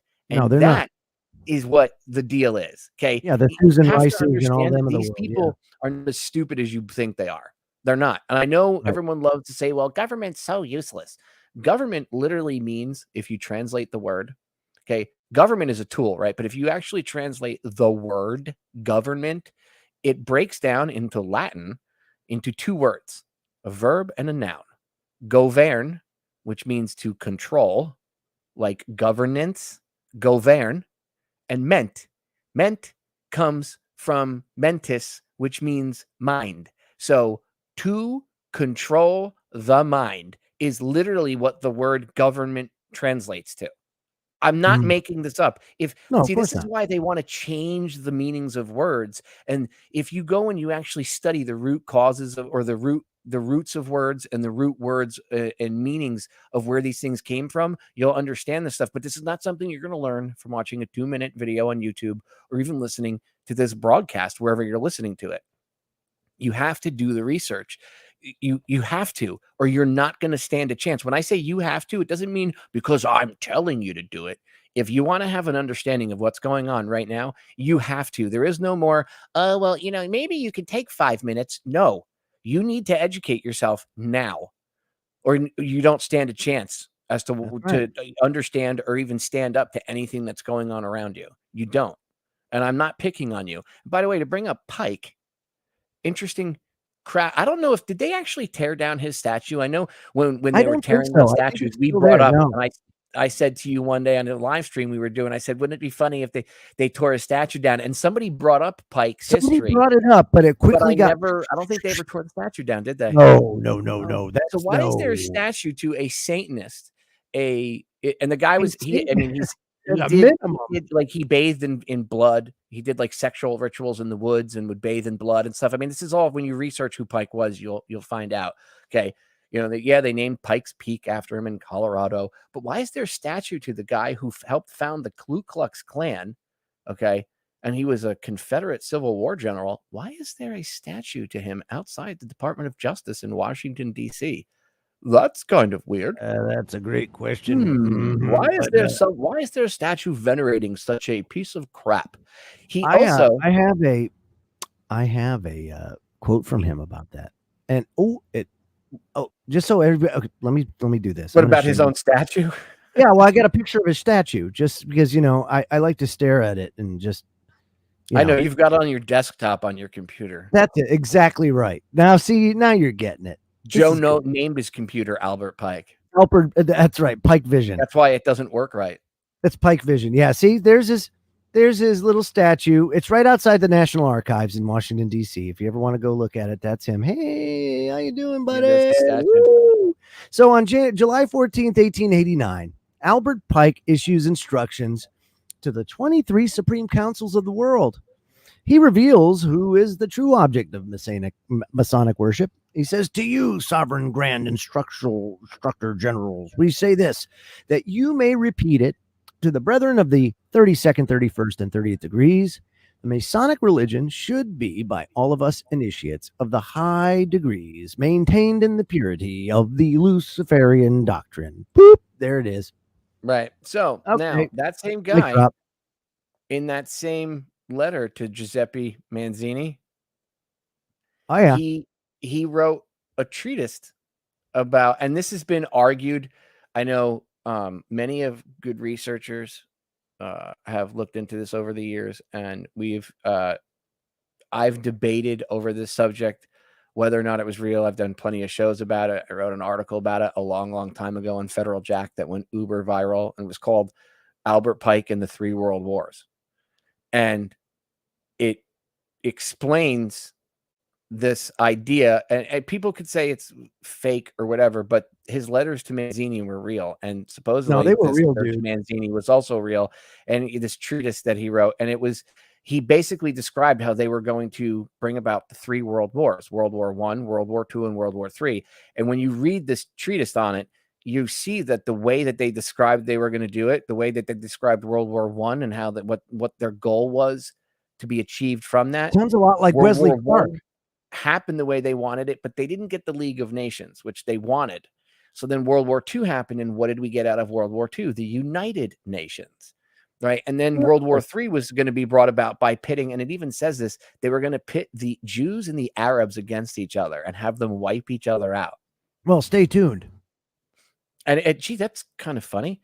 What have we seen in the Middle East going on for, I don't know, 30 years at least? Well, there's always close to World War III, right? Always. I mean, since World War II, actually, we've been close to World War III, in that situation. There is of course, the Iran nuclear treaty, the one that Trump pulled out of. So there's talk now of entering into it again. And of course, Israel's like, no, catastrophic, boo, boo, boo, yuck, yuck, yuck. And they basically just came out today and said, if they go about signing that, our operations are not going to stop. If anything, they're going to intensify. So, I mean, if that's the case, then yeah, I would imagine that tensions would even increase in the Middle East even more than they are. Well, think about this for a second. What's more plausible if you look at all the chaos, that all this chaos that's going on just so happens to coincidentally continue to push the agenda that we've warned about along? Or the other way to look at it is it's happening on purpose, which that's the conspiracy angle. A good history professor told me years ago that there's two ways to look at the world. There's two different angles to look at the events in the world happen. There's either coincidence theory or conspiracy theory.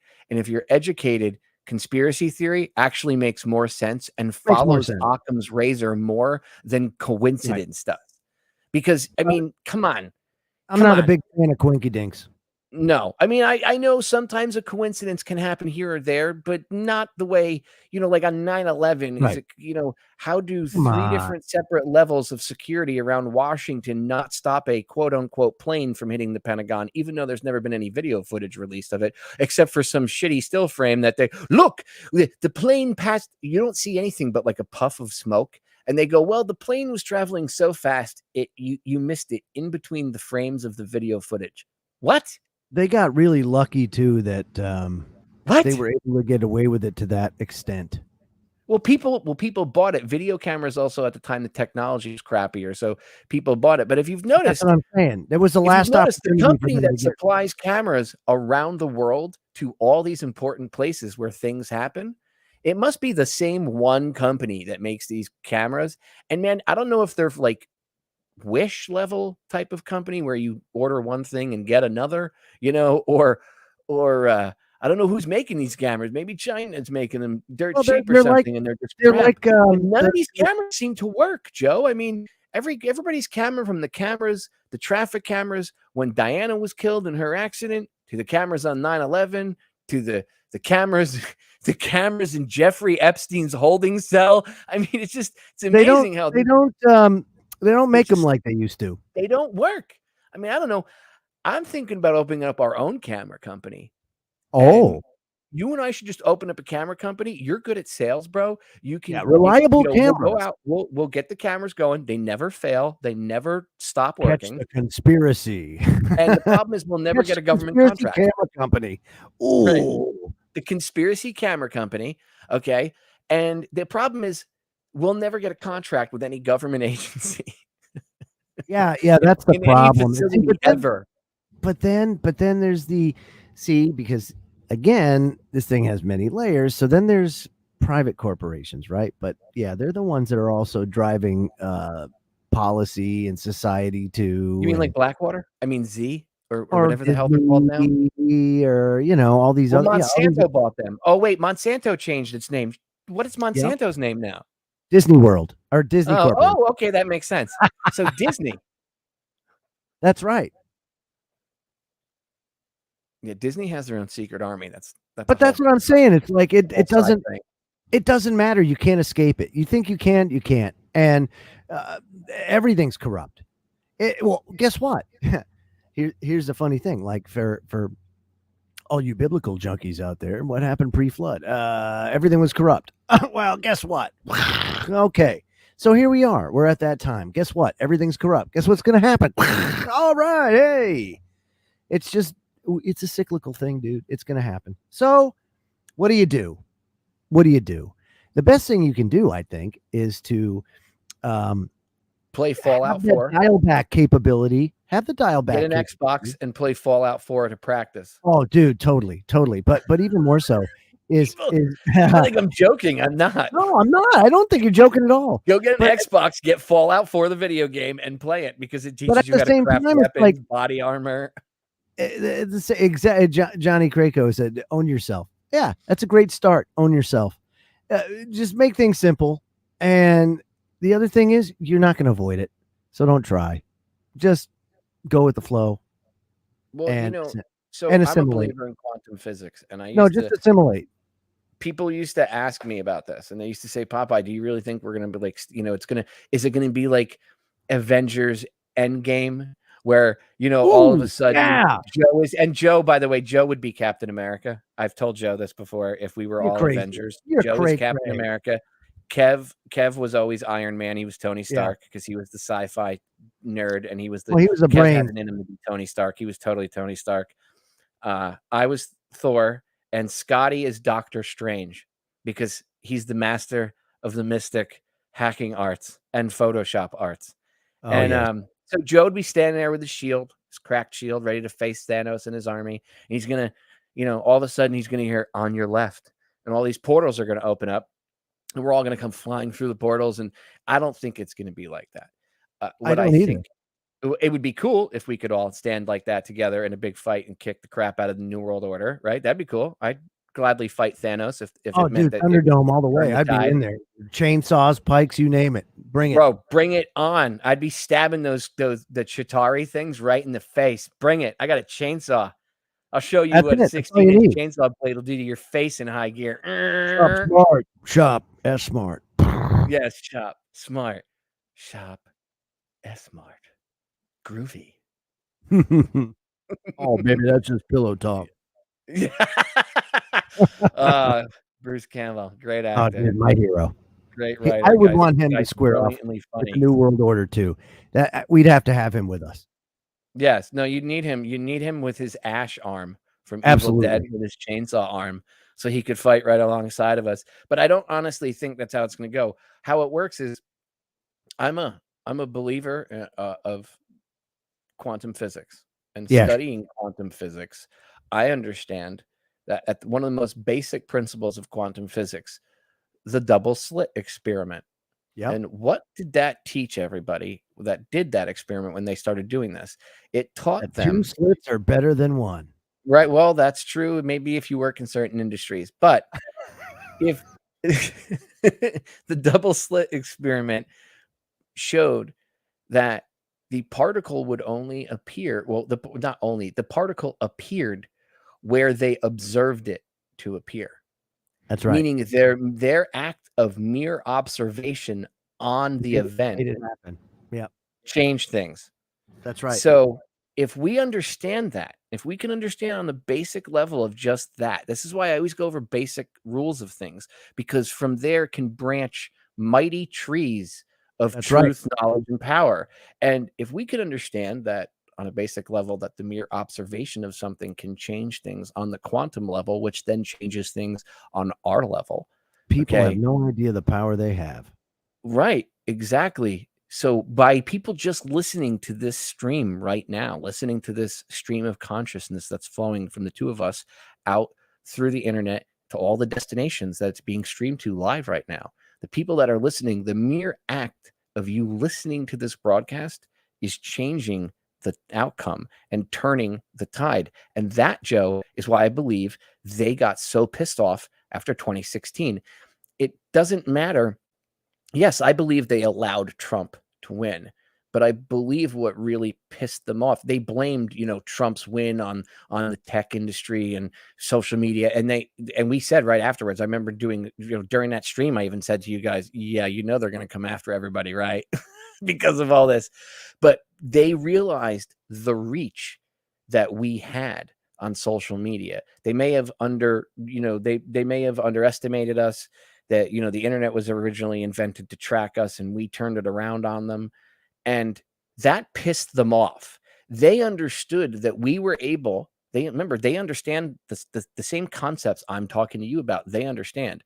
So they knew that our mere act of observation and being able to talk very intellectually, yet on a level that everybody can understand about these subjects, changed the outcome, because now people were aware. What did Zbigniew Brzezinski say in 2008? Remember, I played that audio. I've played that video hundreds of times from when he was in Canada at the Council on Foreign Relations. He said, and I quote, he said that mankind has become politically awakened. The first time in history, mankind has become politically awakened the way it has. And they are understanding the difference between people who have and people who don't have, people who control and people who don't control. They're understanding a lot more political dynamics than ever before in mankind's history.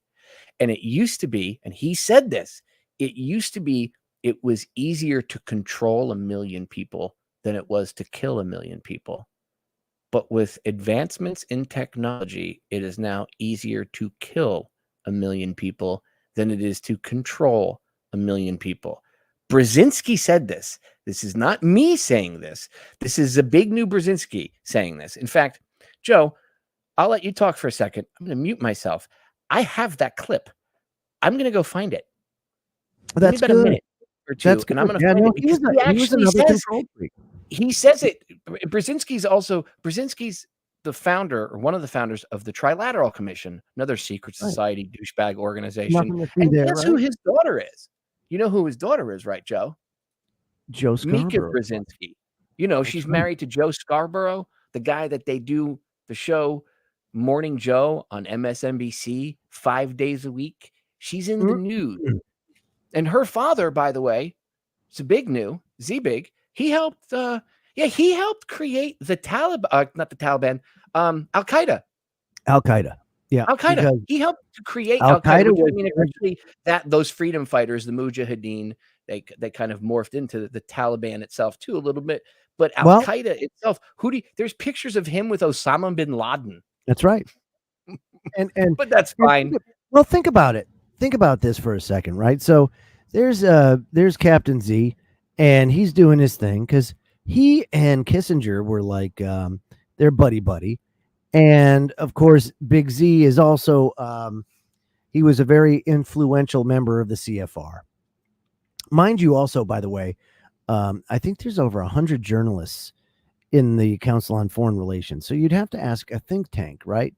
If journalism has two rules, and those rules are always follow the truth because the truth is the story. And the second rule is don't do anything that would create any biases that would prevent you from following rule number one. Okay.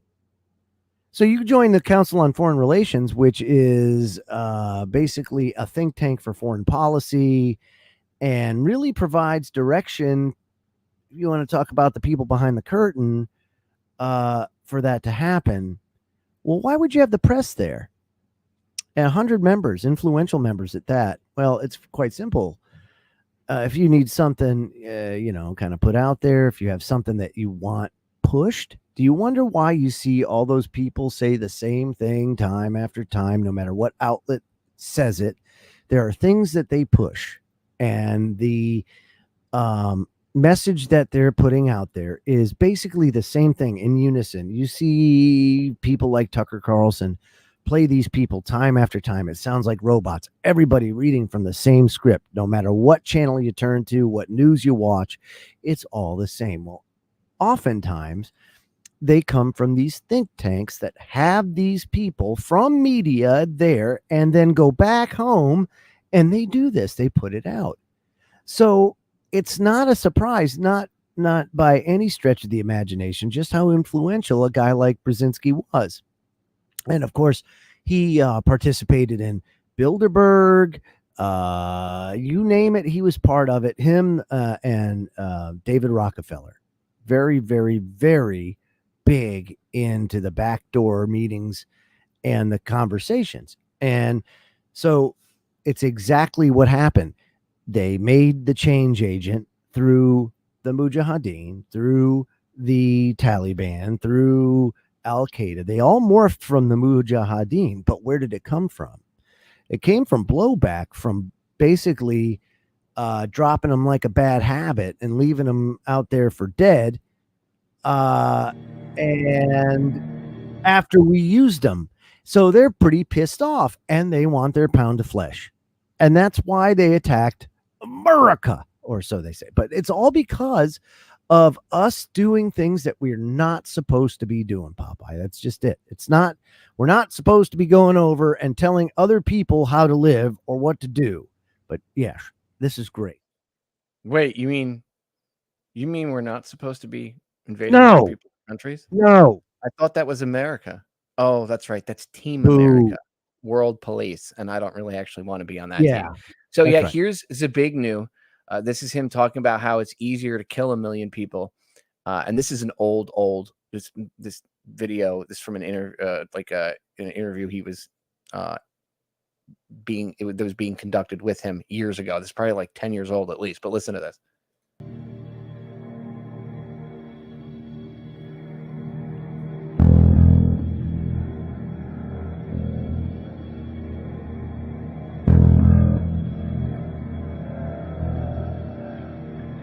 Yeah, 2008.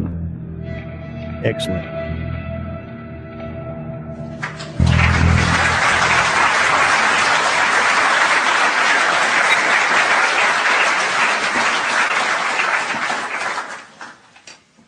Ladies and gentlemen, Robin, thank you very much for your, as always, elegant and eloquent introduction. I've heard it many times when he was running the Center for Strategic and International Studies in Washington.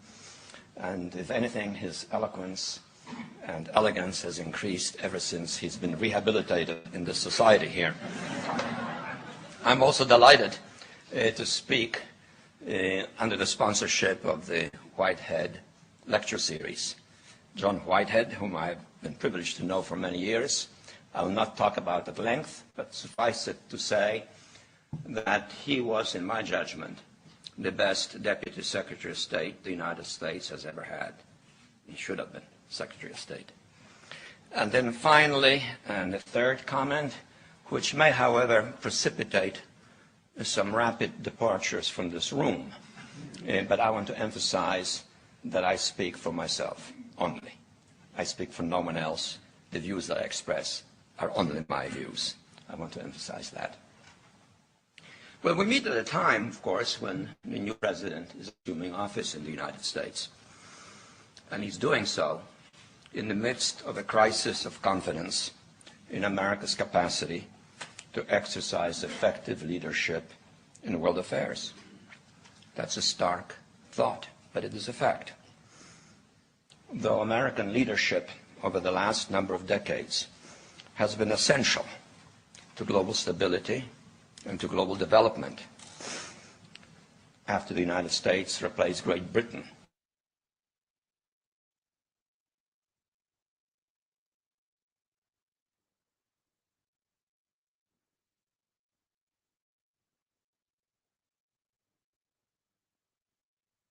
Uh-oh, did the audio take a dump? and of ethical transgressions have cumulatively discredited that leadership. Oh, good man. And making matters worse today, we have the financial crisis. Oh, yes, we do. And all of that is occurring in the context of the simultaneous interaction between two very basic transforming developments on the world scene. So the picture is complex indeed. The first change concerns the surfacing of global issues pertaining to human well-being as critical international issues. Now, that's new in human history. That's not Issues such as climate, environment, starvation, health, social inequality. All of these are compounding the complexity of the global context. And these issues, furthermore, are made more acute by the coincidental phenomenon of what I have called in my writings the global political awakening. This is a truly transformative event on the global scene. Namely, that for the first time in human history, for the first time in all of human history, almost all of mankind is politically awake, activated, politically conscious, and interactive. There are only a few pockets of humanity here or there in the remotest corners of the world which are not politically alert and interactive with the political turmoil and stirrings and aspirations around the world.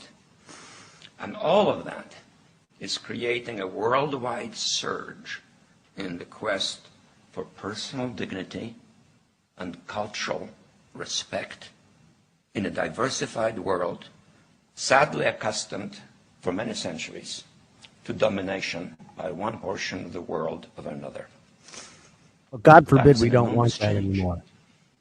And beyond that is interacting with still a further change, namely in the distribution of global power. It pertains to something very obvious of which we're aware, but which it is important to register. Namely, that we're living at a time of a basic shift away from the 500 years long global domination by the Atlantic powers.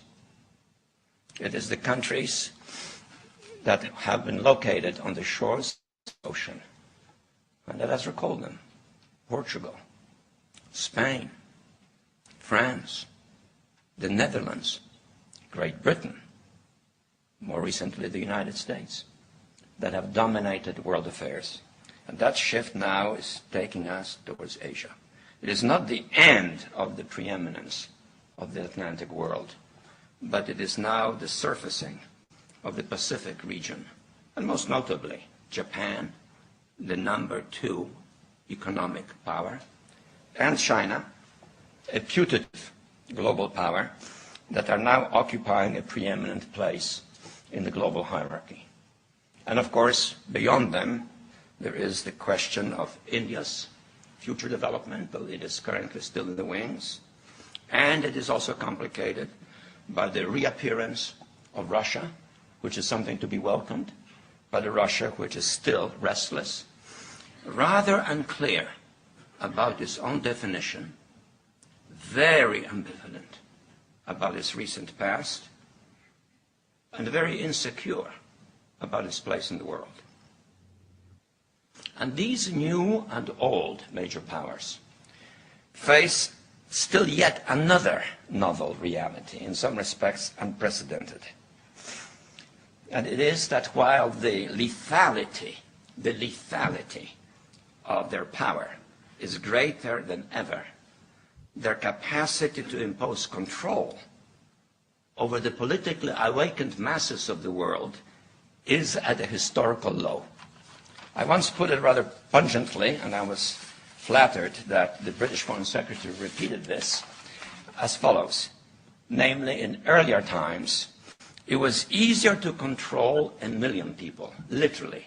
It was easier to control 1 million people than physically to kill 1 million people. Today, it is infinitely easier to kill 1 million people than to control 1 million people. It is easier to kill than to control. And of course, that bears directly on the use of force, particularly by societies that are culturally alien over other societies. You heard him. Yep, right from the horse's mouth. Clearly heard him say it's easier to, and that was in 2008. He's talking about China. Well, but he's also talking about, and look at how much of that has come to pass. Look at how it's spot on, dude. I mean, because that's 14 years ago. And again, when we bring this up and play this in the past, people didn't know who Brzezinski was. Nope. During the Obama administration, he was Obama's #1 foreign policy advisor. Big time advisor. Yeah. Almost akin to Henry Kissinger.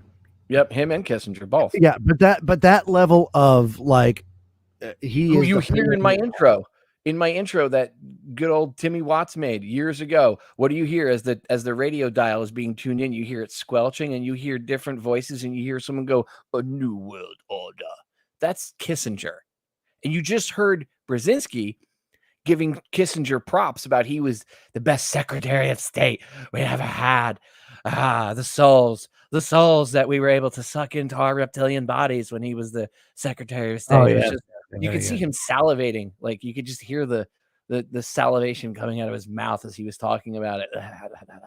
I mean, these are the same, of course, just like you said, these are the same people that do their rituals and all that. The Franklin cover-up was a big expose into that, and Bohemian Grove, and these are all those people that do that, and the assless chaps and the goat heads and the do. Yeah, and they doesn't go matter if you or I believe in it. They believe in this crap. But that's the point. They believe in it. So you have to understand it is legit.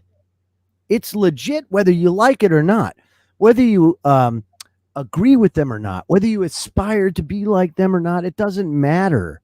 The fact is it's legit to them, that it has power for them. So that's where you have to you can't force your will on them no more than they can force their will on you. No, they have the same amount of power you do ultimately, because you can ultimately say, I don't consent. I don't want to participate.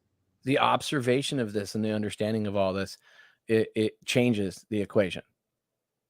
Okay, so when people are like, we can't do anything, you are doing something. I'm not saying listening by itself will stop things.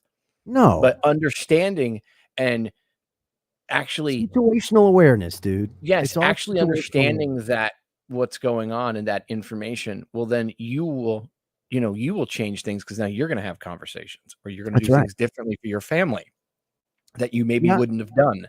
That changes things.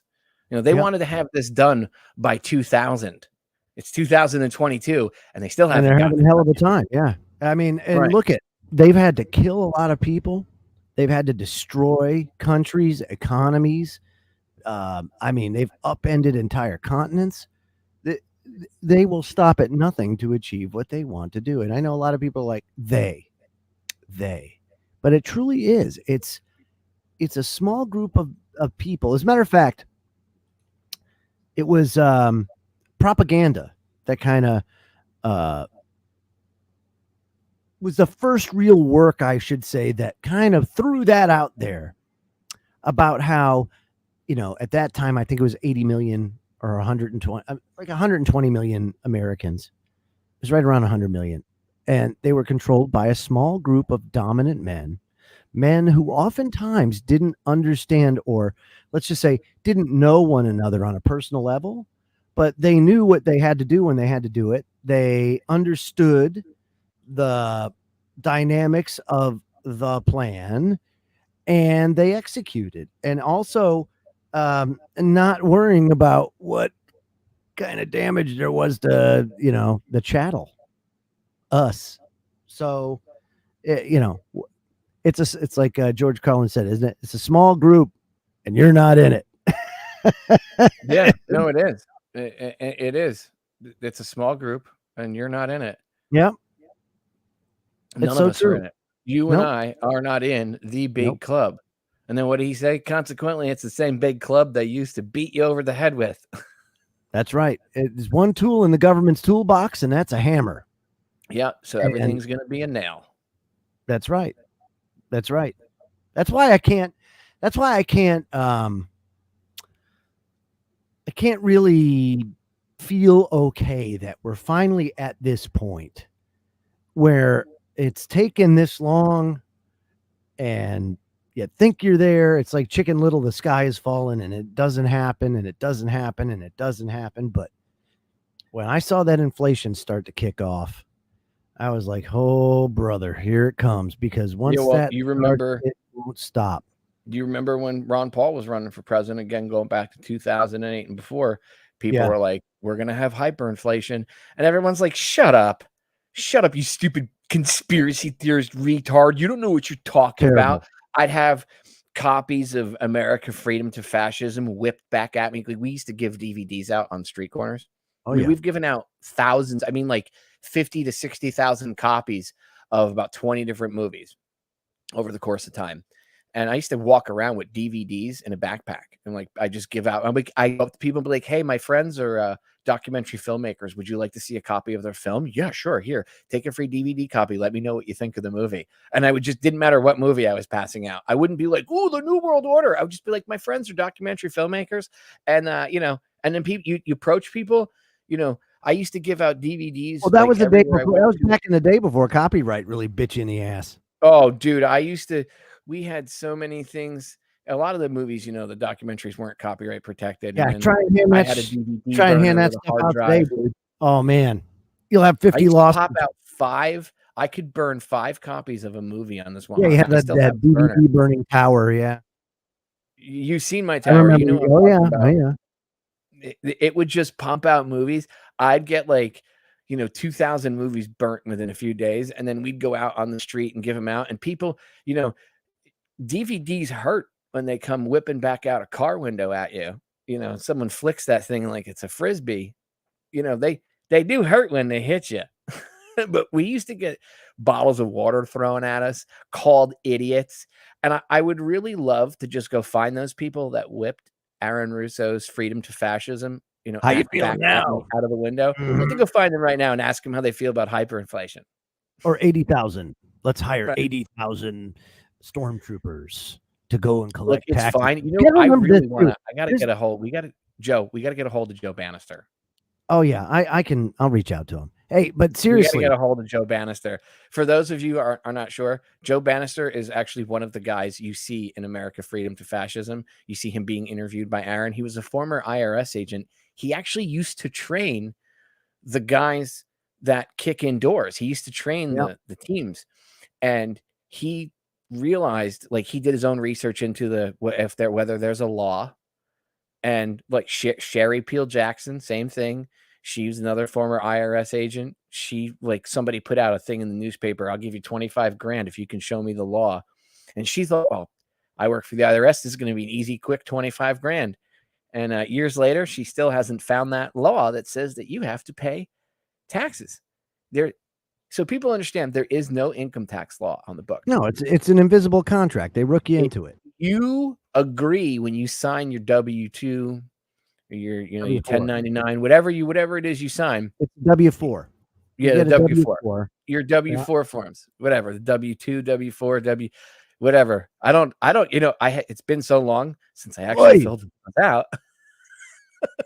I forget what they even look like, but I can tell you that just that is how they nail you. Caesar what Caesar wants, and then be a good boy. Otherwise, you get your legs broken. Well, that's basically what the IRS is. So the IRS, if you look at it like The Sopranos, okay, makes it a whole lot easier to understand. Are Paulie Walnuts and Christopher Moltisanti. That's it. Okay, yeah, and the rest in peace, Paulie. By the way, Federal Reserve, right? The Federal Reserve is Tony Soprano. It's James Gandolfini, right? And Gandolfini says, hey, these, through the IRS, they say, hey, look, so-and-so hasn't paid their taxes. We got to get our taxes. We haven't gotten our piece. So what would they do in the show? They would show up to the restaurant owner and they'd be like, hey, you didn't pay your protection money this week. It'd be real bad if my cousin Jimmy here, he's a firebug. Believe it or not, Jimmy just got out of jail. He did 10 years upstate for burning things down to the ground. He was crazy, firebug, crazy. It'd be a real shame if I couldn't keep my cousin Jim out of your neighborhood. He might come by and accidentally burn your restaurant to the ground. But if you pay my protection money, I'll make sure that doesn't happen. It's the same thing. The IRS comes and shakes you down. Except they're worse, because at least the Sopranos, at least you could give Paulie Walnuts or Christopher Moltisanti some money and they'd leave you the hell alone. They did the barter system too. So if you didn't have money, I mean, you would give them like a few chickens or whatever the heck it was. They'd take whatever you had. But I mean, come on. The government, it's not like you can barter with the IRS. Hey, I'll give you a 1972 Willie Mays card for that. No, dude, not how the IRS is horrible. The next step with the IRS, by the way, the reason why they're doing this is because crypto, because all you Bitcoiners out there tried to get around things are going to get caught. And this is you friggin' tax cheats, you. Oh yeah, this is what this is all about, folks. It's to go back and they're going to punish people for being naughty. You wait. Yeah, you tax cheats. By the way, they're coming after the gig economy. Because if you think they're going after the millionaires and the billionaires, that's why you're making Cash App and Venmo report any transactions over $600.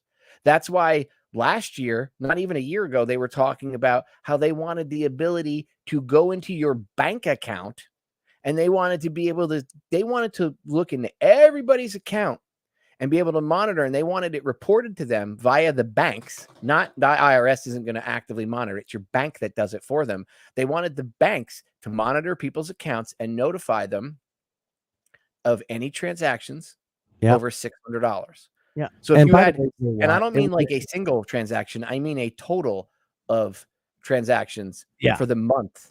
That's right. $600. And Jay Watt in today's society, just like China, right? So just like China. China was the beta test for all this. But who here in today's society, Joe, doesn't spend $600 through their checking account? Everybody does. Right. Everybody does. So exactly. So there's your answer as to whose accounts they wanted to look at.